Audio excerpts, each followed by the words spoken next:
बिस्मिल्लाहिर्रहमानिर्रहीम अस्सलाम वालेकुम। आप फेसबुक और यूट्यूब चैनल देख रहे हो। मेरा नाम है अब्दुर्रहमान नाज़िम। आज 12 जुलाई है।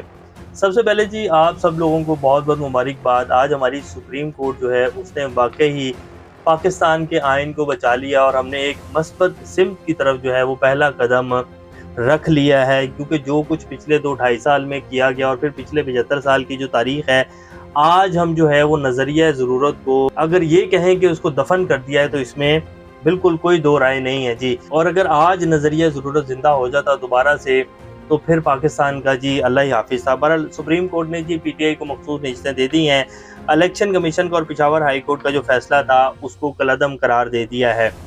अब ये फैसला आने के बाद क्या जो 13 जनवरी का बैट का निशान छीनने का फैसला था, अभी तफसीली फैसला जारी किया जाएगा, तो क्या चीफ जस्टिस साहब का वो फैसला भी जो है उनको हॉन्ट करेगा। बहरहाल मैं एक बात तो लाजमी कहूँगा कि जी चीफ जस्टिस साहब जो हैं, अब ये जो फैसला उन्होंने किया ना, पीटीआई को मखसूस नशिस्तें दी हैं, ये उन्होंने फिर भी अपनी कुछ इज्जत जो है वो कायम रख ली है। अगर आज दोबारा नज़रिया ज़रूरत को ज़िंदा कर दिया जाता और ये मखसूस नशिस्तें जो हैं वो पुरानी उन्हीं जमातों में बांट दी जाती, तो फिर चीफ जस्टिस साहब जो हैं वो शायद जनरल बाजवा की तरह ही कहते रहते कि जी मैं गुमनाम हो जाऊंगा, मैं किसी को नहीं मिलूंगा, क्योंकि उन्होंने जो किया जनरल बाजवा साहब ने वो आप सब लोग बेहतर जानते हैं। तो बहरहाल आज चीफ जस्टिस साहब और जो लार्जर बेंच है उसने एक शानदार फैसला दिया जी और घुटने टेकने से इनकार कर दिया, और ये बड़ा एक अहसन कदम है। अब जो फैसला दिया वो आपके सामने रखेंगे जी। पीएमएलएन और बाकी जो इत्तेहादी जमातें जो हुकूमत बनाकर बैठी हैं उनका क्या रद्द-ए-अमल अभी तक सामने आया। आज़म नज़ीर तारड़ साहब जो उन्होंने प्रेस कॉन्फ्रेंस किया वो भी आपके सामने रखेंगे।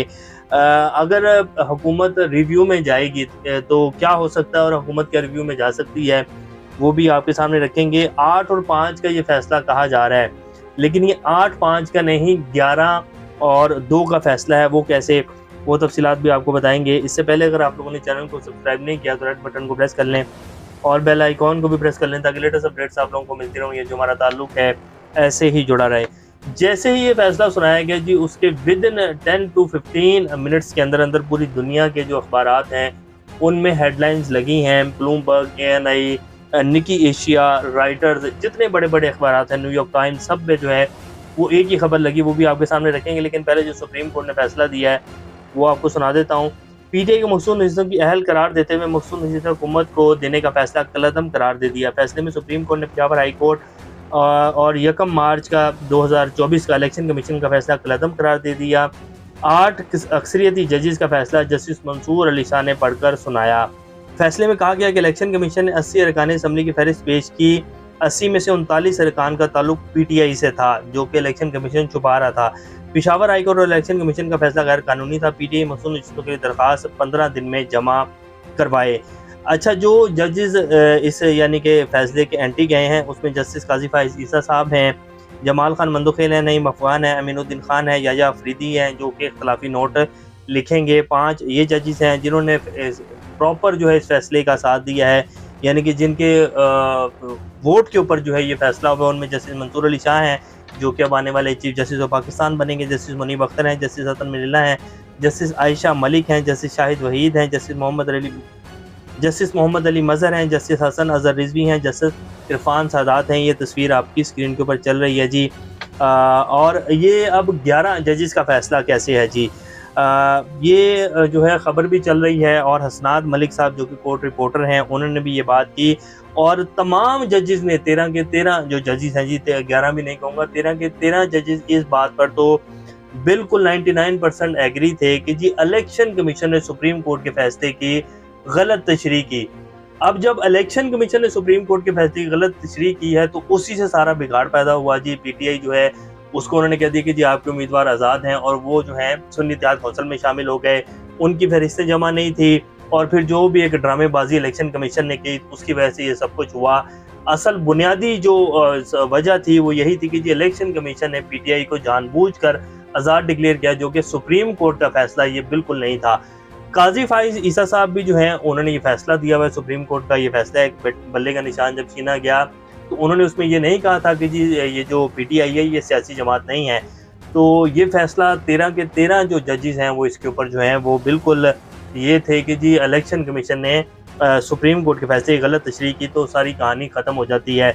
अब जजेस जो हैं वो तफसीली फ़ैसला जारी करेंगे और इख्तलाफी नोट भी आएंगे, जस्टिस जायज अफरीदी का इख्तलाफी नोट आएगा और बाकी सारे जजेस जो हैं तफसीली फ़ैसला जारी करेंगे तो वो आपके सामने आ जाएगा। बहरहाल ये एक बहुत ज़बरदस्त मार्का जी आज मारा है हमारी सुप्रीम कोर्ट ने और बड़ा शानदार फ़ैसला दिया, क्योंकि अगर आज जो है ये फ़ैसला ना दिया जाता तो शायद फिर जो हमारा आइन है उसको आज जो है वो दफना देना ही बेहतर था, क्योंकि अगर आज जो है ये फ़ैसला ना आता तो फिर उसके बाद आइन की कोई ज़रूरत नहीं थी पाकिस्तान में। बहरहाल एक ज़बरदस्त फ़ैसला जी दिया गया है।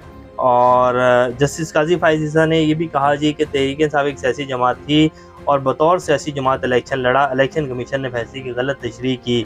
तो यही तमाम जजेस जो हैं वो कह रहे हैं और ये फ़ैसला जी अब आ जाते हैं कि जी क्या रिव्यू में जाएगी हुकूमत।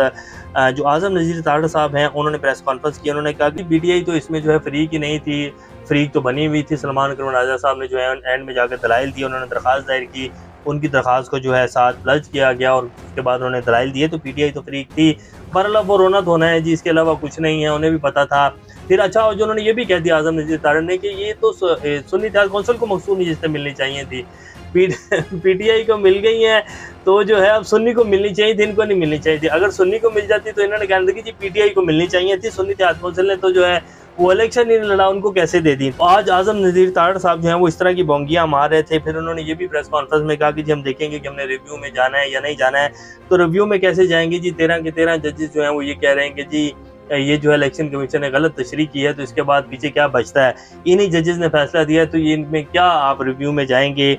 ये अब इस फैसले का कोई रिव्यू नहीं होगा और ना ही मेरा ख्याल है कि हुकूमत इस तरह की कोई मज़ीद बोंगी मारेगी और या मज़ीद ज़लील होने का जो है वो पैदा करेगी अपने लिए। राइटर ने खबर लगाई जी कि Imran Khan party wins reserve seat in Pakistan parliament. Reuters की ये खबर है। फिर ब्लूमबर्ग ने कहा कि Imran Khan gets relief from Pakistan court for parliament seats. Nikkei Asia का कहना है कि जी Pakistan supreme court rules in favour of Imran Khan party. ANI international अखबार है। Pakistan apex court says Imran Khan party eligible for reserve seats. इसी तरह दुनिया के तमाम अखबार ने जी ये खबर लगाई है कि इमरान खान जो है वो उसको रिजर्व सीट्स दे दी गई हैं।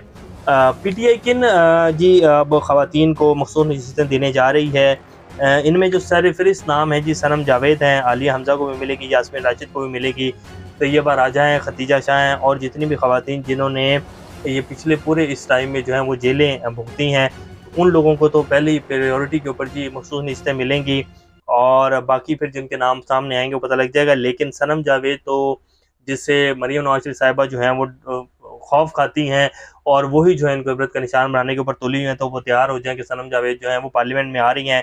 इसी तरह मियां नवाज शरीफ साहब जो हैं वो डॉक्टर यास्मीन राशिद का मुकाबला करने के लिए तैयार हो जाएं। तो अब जो है पीटीआई बिल्कुल फ्रंट फुट के ऊपर आ गए और तहरीक-ए-इंसाफ एक सियासी जमात भी जो है उसको मान लिया गया है। और अब देखते हैं कि इलेक्शन कमिश्नर जो हैं चीफ सिकंदर सुल्तान राजा साहब जो हैं, क्या वो इस्तीफ़ा देते हैं या नहीं देते हैं। वैसे तो एक शर्म वाला जो बंदा होता है जिसमें थोड़ी सी गैरत होती है, वो जब इतना उसको जो है ज़लालत का सामना हो तो उसको इस्तीफ़ा क्या, उसको वैसे ही जो है कि दुनिया में किसी ऐसी साइड पर चले जाना चाहिए जहाँ उसे कोई ना जानता हो, क्योंकि जितना कुछ उनके साथ हो गया है। इलेक्शन सुप्रीम कोर्ट ने कह दिया, 3 दफ़ा कह चुके हैं ये सुप्रीम कोर्ट कि इलेक्शन कमीशन ने जो है वो आइन की खिलाफ वर्जी की। अब 3 दफ़ा की खिलाफ वर्जी के बाद क्या वैसे तो पीटीआई को भी जो है इनको उनके खिलाफ जो है रेफरेंस दायर करना चाहिए इलेक्शन कमीशन साहब के खिलाफ कि जी इन्होंने जो है 3 दफ़ा कंडक्ट की खिलाफ वर्जी की, आइन की खिलाफ वर्जी की है, तो इनके खिलाफ हम रेफरेंस दायर कर रहे हैं, इनको इस्तीफ़ा। उन्होंने वैसे इस्तीफ़े की डिमांड तो कर दी है, तो देखते हैं कि अब सिकंदर सुल्तान राजा साहब जो है वो खुद ही इस्तीफ़ा देते हैं या उनके खिलाफ जब रेफरेंस आएगा फिर ही जो है उनको सीट से जो है वो घसीट कर उतारा जाएगा। तो बहरहाल जी ये इस टाइम की सूरत हाल है। और जो चीखें निकल रही हैं जी, कुछ सहाफ़ियों की भी चीखें निकल रही हैं। हसन अयूब साहब कहते हैं कि आईने पाकिस्तान का अल्लाह ही हाफिज़। ये सारे वो सहाफ़ी हैं जो PMLN के और इस निज़ाम के सगे हैं जी। वक़ार सत्ती साहब भी हैं एक सहाफ़ी जी, खुद को सहाफ़ी कहते हैं। जब इंसाफ खुद कैदी बन जाए, सुप्रीम कोर्ट का फैसला चीख कर कह रहा है कि ये सोशल मीडिया ट्रोलिंग के ज़ेरे असर है, फैसला सिर्फ़ और सिर्फ सोशल मीडिया पर वाह वाह करवाना है। गरीदा फ़ारूकी भी चीखें मार रही हैं और उनकी चीखें तो जी पूरे सोशल मीडिया पर चल रही हैं और तमाम लोग जो हैं वो इसको एंजॉय कर रहे हैं गरीदा फ़ारूकी साहिबा को। ये इस टाइम की जी ताज़ा तरीन सूरत हाल है। बहरहाल बहुत बड़ी जीत है जी पाकिस्तानी अवाम की। ये सब कुछ जो है 8 फरवरी का जो वोट डाला था अवाम ने, ये उसका जो है वो असर है। और पाकिस्तानी अवाम बेसिकली आज जीती है जी। क्योंकि अगर आज जो है वो नज़रिया ज़रूरत को ज़िंदा कर दिया जाता और अगर आज हमारी सुप्रीम कोर्ट ये फैसला ना देती तो शायद फिर आज़ादी और फिर जो है इंसानी हकूक़ का तहफ़्फ़ुज़ जो है वो एक ख्वाब ही बन के रह जाना था। बहरहाल इंशाल्लाह नेक्स्ट अपडेट से दोबारा आपके सामने हाज़िर होंगे, तब तक अपना और अपने का ख्याल रखिएगा। अल्लाह हाफ़िज़।